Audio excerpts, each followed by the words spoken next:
animals in Kenya, they discovered a 1 3/4 million year old fossil. Richard Leakey. Unbelievable. You stand there and you say, man walked there, how the hell did he manage it? And so there's a lot of you stay on this, you stand near this cave and you look all around and there's nothing but mountains. And you know, Shaolin Temple is there, the monasteries, the ladies' monasteries, the Wushu training center is there. Now I hear it's a big village and a lot of schools have come up, etc. But then also you stand near this cave and you say, this man must have been a raving lunatic to meditate here for 9 years. But that dedication and that belief gave him the courage and the impetus to go ahead and do it.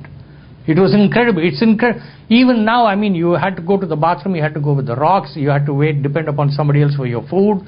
The monks would come up. Even now, the monks from the Wushu training center across all these mountains, they run up to the Shaolin Temple, then run up to that cave and then run downstairs. And they run down on those steps which I've described to you, which is scary. The youngest monk there was about 6 years old, cute little guy, bald-headed and all, with his little kung fu dress. The oldest was about 21. Every day about 20 of those monks would run up and down. And I said, has anyone fallen so far with my heart in my mouth? And they said, no. And I said, why do you do this? They said, because it helps us attain balance. And if somebody falls and hurts himself, believe me, they go to their teacher like we do in India, and we get tied up and we get sutured or whatever. Here, of course, you go searching for a lawyer and sue the master. So there is a difference. Like initially when I wrote this article on Kalaripayat for Inside Kung Fu magazine in 1984, many letters came in saying start a school. And I really wanted to start a school because there was an Indian who wanted to donate the ground to us. And the Kalari has to be built to certain specifications 7 feet below ground level. And then thatch roof, there's certain specifications for it. And I wanted to do that till somebody asked me, do you have insurance? And I say, yeah, I have insurance, I have life insurance. And they said, no, your school has got to get insurance. So I said, for what? He said, if somebody gets hurt, he'll bloody sue you. I said, forget it. I haven't come here to be sued by somebody. I don't want to get into fights. So I'll write about it, I'll lecture about it, which I do. And his branch of martial art, did it have any close connection to the philosophy of the branch of Buddhism that he brought there?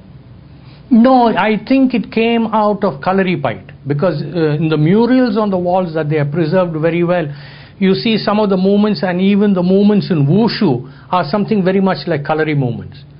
And even like we have wooden weapons, we have metal weapons, etc., and then we'll have locks and grips, which again went off into Kung Fu and other functionings, which lays stress on the body's human system.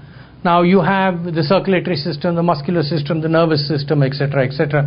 And it's the same thing here, like I said, very close to Marma points being very close to acupuncture points. And these are, it's very technical because even in yoga they say, why should we do it early in the morning? How many of you all have cars here? How many of you all drive cars? Only one?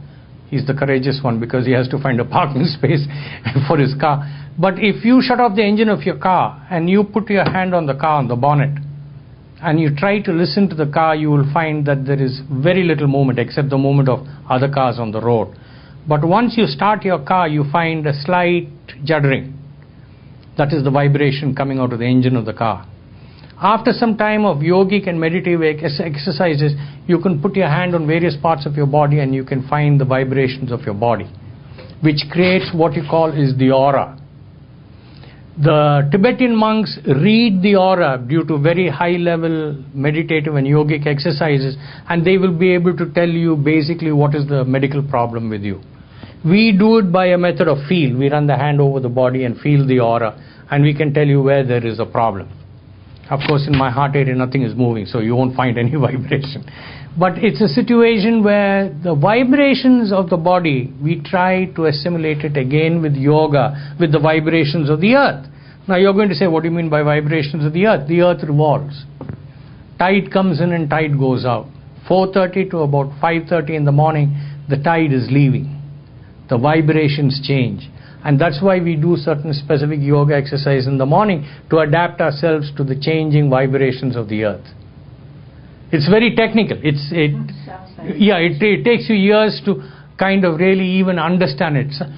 My students, there are some who have been with me 3 or 4 years, and they say, We are fed up of the Surya Namaskar, when do we go on to the next one? I take them first to the Surya Namaskar and then various other asanas. And then when I teach them the Surya Namaskar, I make it very specific that unless the positioning in each asana is correct, I will not take you on to the next one. It's got to be correct for you to get the benefit of it. Now they are starting to understand. The very first movement of the Surya Namaskar, the one, is, believe it or not, after some time when you bring this, you'll feel the vibrations of each hand towards each other.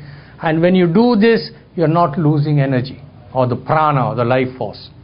Even when you sit in the meditative position, there is the right leg over the left thigh, the left ankle coming over the right thigh. Why? If you really correctly look at that positioning, you will find again the energy levels are going within the circulatory system of the body. You're not losing energy. I'm releasing a blow, I'm losing energy. It's coming out of here.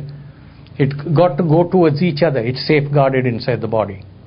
It's difficult to understand for those who have not studied it before. I've tried to explain it. Some of my students are starting to understand it after about 3 years, because in about 3 years they are realizing now they are touching the very outer fringes of yoga. And people ask me also, what about meditation? Meditation comes later. Meditation is not 20 people sitting in a room all chanting Om and then coming out and stabbing each other in the back. That is not meditation. Meditation calms the mind. Meditation comes first. First level we teach is awareness. We are all sitting here. We drank Coke. We have drunk tons of water. Have you ever sat down and tried to understand, I put a mouthful of water in my mouth, what does it taste like? That is awareness. If you want to increase your awareness, go to a garden, smell different flowers. You'll get different smells. That is awareness. Then start concentration. Focus your mind on a certain subject and try to clear out the rest of the mind. Very difficult to do. Sounds easy. Okay, we can do it. No, you cannot. You'll always find the mind starting to interfere there, and it will try to destroy your concentration. Once you get past and you have learned concentration, then you go to meditation. By then you have got a control on the mind, some sort of control on the mind. You just cannot. I'm studying yoga. What do you do? What sort of yoga do you do? I don't know. I said, that is crazy. You got to, when you study yoga, know what sort of yoga you are learning. Basically, there are 8 forms of yoga. Today, there are about 2 million forms of yoga, because Jim has a yoga and Sam has a yoga and everybody has a yoga, and there's even yoga for pregnant women. If a woman gets pregnant, I will not touch her, because each one's placenta and each one's stomach area in which the baby grows, from the first day of it being conceived, it's got life. It's not first semester, second semester, that's all a lot of cock and bull. From the time the heart is starting to pump, there is life. And when the baby is, each person is different. You are different from me, I'm different from her, etc. And each person's strength of the baby bag and the placenta and all that is different. So and the Surya Namaskar itself is a series of 12 movements. And the Surya Namaskar, it looks beautiful, it looks graceful when you finish the 12 movements. But the initial stages, you know how tired you feel after those 12 movements? People think it's so easy, I can do it, till they all come gasping for breath after the 12th movement. So basically it is, pregnant women are concerned, we will not touch them. I will come and sit and watch, do what you want, but you're not going to take part in the class, because here you get sued again. So you got to watch it. But basically we do it because we don't, for us the most important